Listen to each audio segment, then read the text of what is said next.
Welcome back to the Teach Out on Impeachment. I'm here again with Molly Reynolds, who's a senior fellow in governance studies at the Brookings Institution. Thank you again for joining us for another conversation.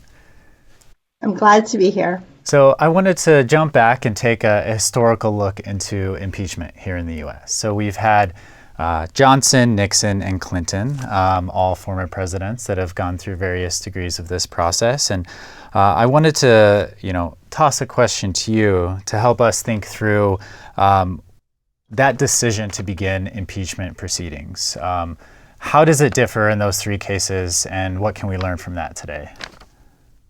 So I think the biggest lesson from looking back, especially at the Nixon and Clinton cases, is that there's only so much we can learn.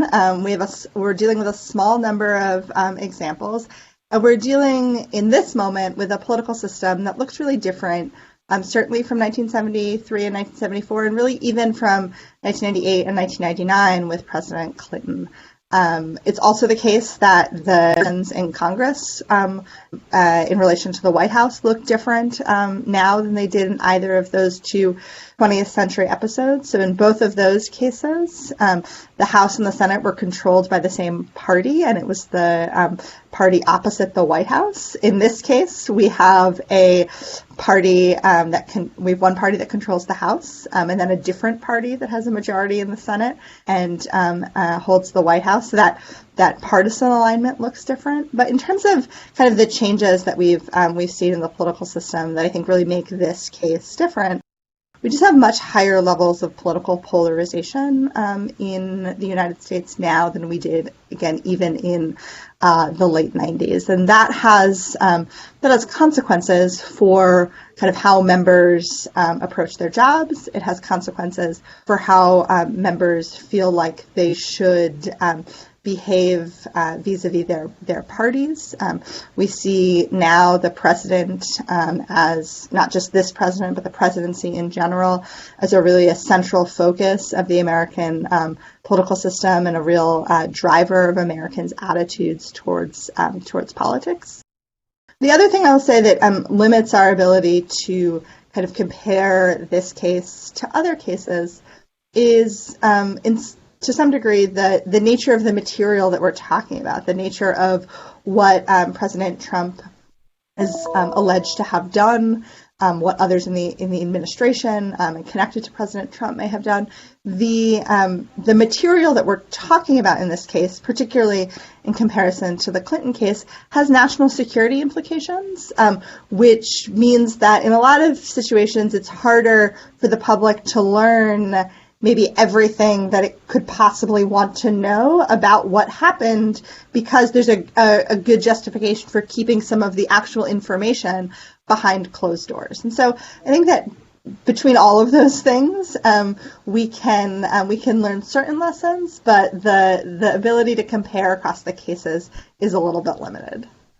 Yeah, so it sounds like there's a lot of uncertainty there. We've only been here a few times, and all of them were very, very different scenarios. So the next question that I have is looking at implications. So thinking about what are the lasting legal or political implications of an impeachment process, and what have we seen from the previous kind of historical examples, and where do you think kind of we're going from here? Yeah, so I do think that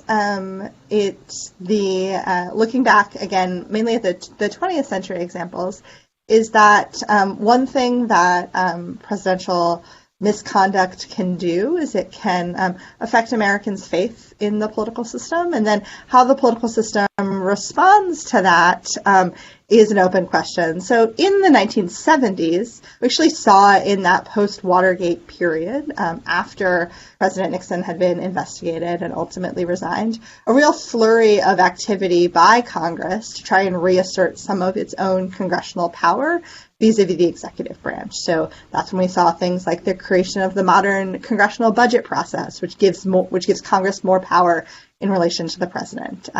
We saw other legislation that Congress passed that really tried to, again, assert some authority for itself against the presidency. And I think that it's much harder to imagine that happening in the aftermath of this impeachment investigation.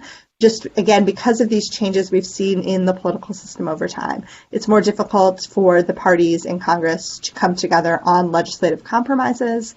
It's the members of the president's party have more of an incentive to kind of stand behind him for electoral reasons, and so I don't know what will come out of this particular episode, but we do want to keep in mind that even for Americans who may not be following the ins and outs of every twist and turn in this story, that the overarching message that sort of Washington doesn't work, or that the president maybe has done something that needs to be investigated, if that's your political leaning, or if you think that the president is being unfairly investigated, if that's your political leaning, that kind of those kinds of events in Washington do have implications for how Americans think about politics.